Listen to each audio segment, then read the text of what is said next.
Hello guys, welcome back another video. Today in this video I'm going to show you how to delete and install WoW add-ons. So all steps you can see on your screen. So let's get started. First step, what you have to do, that is exit World of Warcraft if you have it open. Now you need to download CurseForge if you haven't already.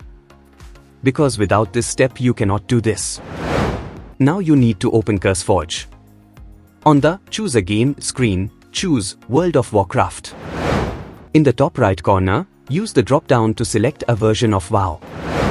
For each add-on that you'd like to install, use the search bar to find the add-on that you'd like to install. In the Action column, click the Install button. When you are done installing add-ons, exit CurseForge. Log into your World of Warcraft account.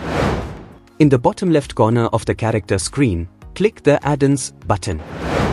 In the pop-up window, check the box next to each add-on that you want to enable. Then, click the OK button. And you are done. Now steps to deleting add-ons. Exit World of Warcraft. Open CurseForge. On the Choose a Game screen, choose World of Warcraft.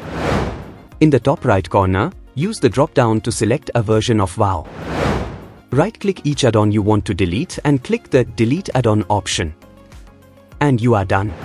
Dear friends, by using this method you can easily delete or install any kind of WoW add-ons. So hope you like this video. If yes, please hit the like button and thanks for watching this video. Bye bye.